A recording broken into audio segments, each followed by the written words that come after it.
Sud Radio Berkov dans tous ses états. Le fait du jour. Et l'hymne national russe, vous savez que hier il y a eu une élection, que Vladimir Poutine a été réélu à près de 89% des voix, mais évidemment c'est un score à la soviétique, comme l'ont dit pratiquement les 4/5 de nos chroniqueurs. Au-delà de savoir effectivement comment s'est passé le scrutin ou pas, il reste que c'est intéressant parce que je regardais et je tombe un certain nombre sur les réseaux sociaux, sur Internet, et je tombe sur ceci dans le site Internet de Libération. Libération, vous savez, c'est un journal. Enfin, c'est un journal, je ne sais pas. Et le titre, c'est « La Russie a ses médias en France » avec la photo de votre serviteur en premier. Ah bon ? La Russie a ses médias en France, c'est-à-dire que nous serions un média russe. Et voici ce qui est écrit notamment: Sud Radio, le JDD, CNews, C8, Pascal Praud, André Berkov, Cyril Hanouna ou l'ineffable Morandini, ils sont, tenez-vous bien, c'est exactement mot pour mot, les vecteurs audiovisuels idéaux de la propagande russe en France et des manips des ingénieurs du chaos qui théorisent la déstabilisation des démocraties libérales. Voilà, on est vraiment absolument étiqueté, on a peut-être les chèques que nous avons reçus ou les virements. Et alors, ça va plus loin, écoutez bien. La question n'est pas de savoir s'ils défendent les thèses du Kremlin, mais s'ils n'offrent pas, par leur façon de traiter l'actualité hors de toute vérité journalistiquement établie, un réceptacle taillé sur mesure pour la stratégie d'influence russe. C'est-à-dire qu'on est un certain nombre, et on n'est pas que ceux qui ont été cités, on est des dizaines et des dizaines de journalistes qui faisaient leur métier, la vérité journalistiquement établie. Mais qui établit journalistiquement la vérité? Bonjour Régis de Castelnau. Bonjour André. Vous êtes plus qu'un avocat, vous avez d'ailleurs votre blog Vue du droit, et puis vous commentez l'actualité, que ce soit chez nous à Sud Radio bien sûr, et puis sur Internet et par Twitter. Alors, ça m'intéresse. Donc vous avez vu comme moi, vous avez lu le papier du plumitif en question, et ce qui m'a frappé, c'est ça. Vous êtes objectivement, il n'y a pas le mot objectif, mais ça m'a rappelé la Pravda, la Stasi et compagnie, vous êtes objectivement des agents russes. Qu'est-ce que ça veut dire ? C'est une accusation de trahison, tout simplement. Parce que dans votre générique, André, vous avez bien mis la parole de notre président actuel disant « nous sommes en guerre ». Alors, il le disait à une autre occasion, mais on sait très très bien que la France est dans une situation de co-belligérance. Voilà, moi c'est ma définition. Nous sommes en situation de co-belligérance, au point qu'on on va même dire qu'on va intervenir sur le terrain. Je me demande avec quoi. Mais face à ça, il y a eu toute une partie de la presse système qui s'est mobilisée et qui vient aujourd'hui dire la chose suivante. Dire, les gens qui ne disent pas ce que nous disons sont des gens qui sont complices de la Russie dans le conflit qui nous oppose. Je réutilise pas le mot guerre. Donc, c'est une accusation de trahison, tout simplement.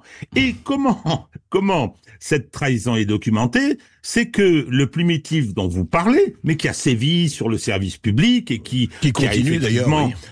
Il continue, il est invité sur beaucoup de plateaux, etc. Ouais. Alors, je dirais un petit mot d'ailleurs sur sa déontologie, mais il fait une liste, il fait une liste des traîtres, il les dénonce, et il dit, voilà, vous vous rendez compte, ces gens-là se situent en dehors d'une vérité journalistiquement établie. Mais c'est hallucinant, cette formule. Hallucinant, parce que la vérité judiciaire, mon cher André, ça fait 50 ans que je la pratique. Je pratique son élaboration, débat contradictoire, avec des procédures très normées. La vérité scientifique est changeante. On ne sait bien, et que dire de la vérité historique. Le journaliste, il est là pour établir des faits, après enquête, etc. Oui, tout à fait. Pas pour énoncer une vérité. Un peu de philosophie, monsieur Thomas Legrand. Et donc, c'est absolument fantastique. C'est-à-dire que les faits ne comptent plus, le réel, on le dénie, une forme de nihilisme, hein, et il y a des élaborateurs de vérité. Alors on connaît les fact-checkers, que j'appelle fact-checkistes, les élaborateurs de vérité. Oui. Mais tchéquistes par référence à la Tchéka, à Moscou, à la Tchéka. Et donc, ils sont chargés d'élaborer une vérité dont il est interdit, sous peine d'accusation de trahison. Mais attendez, la trahison, dès lors qu'on est en conflit, elle est prévue par le code pénal, et c'est assez lourd. Bien. Ouais. Non, c'est absolument effarant d'en arriver là. C'est-à-dire en piétinant la Déclaration des droits de l'homme sur la liberté d'expression. Alors, concernant ce personnage, j'ajoute une chose, c'est que il n'en est pas à son coup d'essai. Donc, il dit qui est journaliste et qui ne l'est pas. Et il l'a fait pour Sonia Mabrouk. Et il a dit, Sonia Mabrouk n'est pas journaliste. Elle a sa carte, elle fait son métier de journaliste avec talent.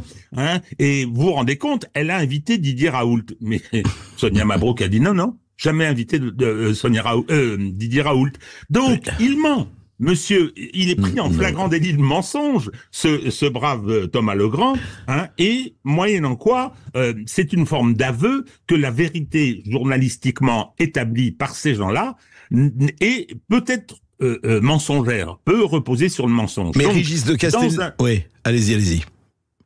Dans un pays qui devrait respecter ses institutions, respecter ses principes, respecter ses règles, c'est absolument effarant qu'un journal que plus grand monde lit, on le sait bien, hein, mais et qui est subventionné, on le sait bien aussi, oui. Subventionné. Oui. Mais s'il est subventionné, c'est parce qu'il sert à ça. C'est absolument effarant, sans qu'il n'y ait pas un tollé général et que les pouvoirs publics ne se prononcent. Moi, j'ai vu aucune réaction dans le monde politique là-dessus.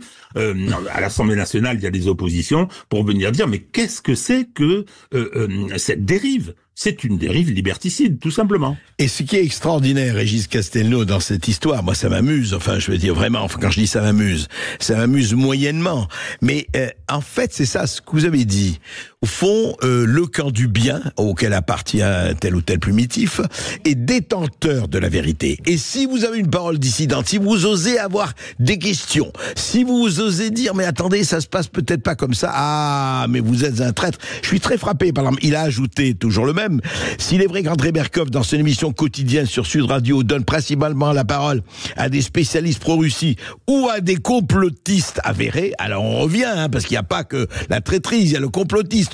Je vous dis comme ça en passant, à part vous, cher Régis, j'ai reçu Brigelli, Georges Fenech, Jean-Pierre Jouillet, grand complotiste, comme chacun sait, Michel Onfray, Eugénie Bastier, Carl Olive, Frédéric Ploquin, etc. Et évidemment, le grand complotiste qui est Didier Raoult ou Henri Guénaud, grand complotiste. C'est-à-dire qu'au fond, il se fout totalement de savoir si ce qu'on dit est construit et surtout qu'on est suivi, c'est ça qui les embête, d'ailleurs on est très très suivi.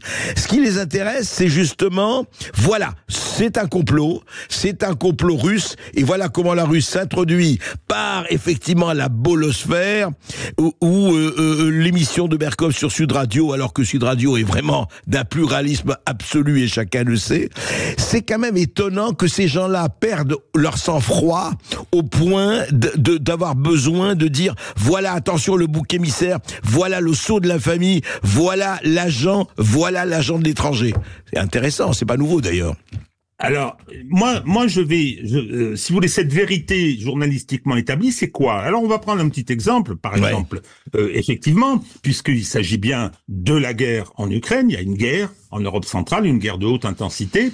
Eh bien, la vérité journalistique pour Monsieur Legrand, c'est probablement que les Russes n'ont plus d'armes, qu'ils attaquent avec des pelles. C'est probablement ce que nous a bien expliqué Bujadas, qu'il démonte les vieux T-34 qui sont sur les monuments aux morts pour s'en servir sur le terrain. La vérité journalistiquement établie de Monsieur Legrand, c'est que les Russes démontent les machines à laver pour mettre des puces dans leurs missiles. D'ailleurs, des missiles, ils n'en ont plus. C'est-à-dire que depuis 2 ans, on a eu un déferlement de bêtises extraordinaires, de mensonges évidemment, de propagande. C'est de la propagande. Or, ce que veut faire ce monsieur, c'est pérenniser la propagande. C'est-à-dire qu'une fois qu'on a émis cette vérité-là, que ces agents, parce que ce sont pas des...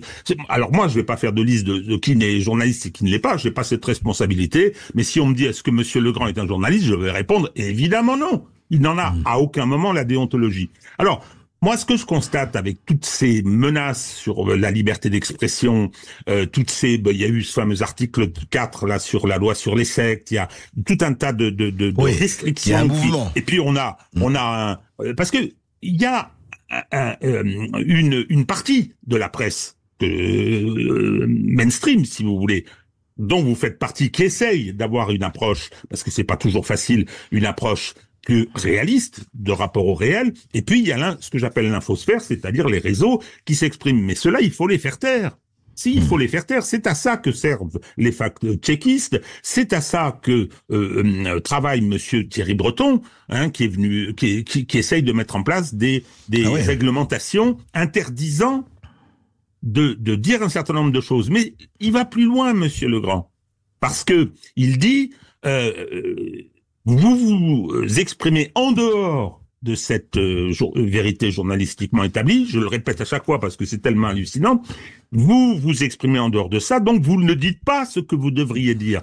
Or, on va rappeler à ce brave Monsieur Legrand, qui est dans un journal soi-disant de gauche et qui a une passion pour la censure, que le fascisme, et c'est Roland Barthes qui disait ça, le fascisme, ce n'est pas seulement d'empêcher de dire, mais c'est d'obliger à dire.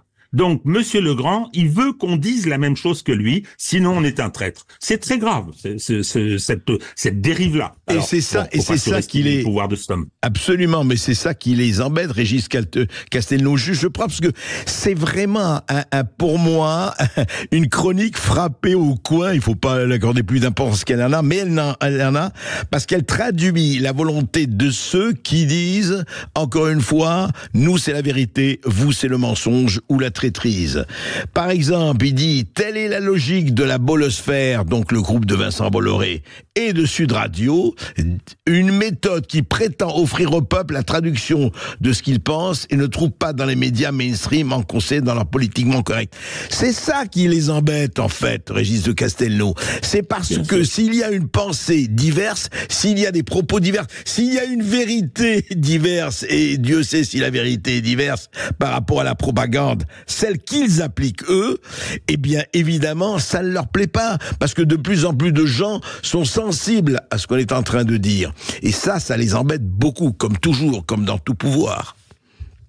Alors moi je vais ajouter une chose qui m'attriste profondément, c'est que la France va très mal de ce point de vue, parce que et d'ailleurs à l'étranger on nous regarde parfois avec des yeux ronds. Les États-Unis ont une politiques ont une stratégie sur laquelle on est complètement aligné, mais leur presse discute. Tout à fait. Il y a des débats. Il y a des contre-pouvoirs. Il y a des contre-pouvoirs, il y a des expressions. Alors bien évidemment, la presse la plus puissante, elle est un peu hégémonique, mais ça discute. En Israël, qui vit une tragédie pour les Israéliens, pour les Palestiniens. En Israël, la presse est beaucoup plus, elle est beaucoup plus diverse, beaucoup plus contradictoire que la nôtre. C'est extraordinaire. Et pourquoi il y a des enquêtes, il y a une expression. Mais nous, il y a une volonté. Non, il faut vous taire. Il faut, ou bien, si vous ne vous taisez pas, vous dites la même chose que nous.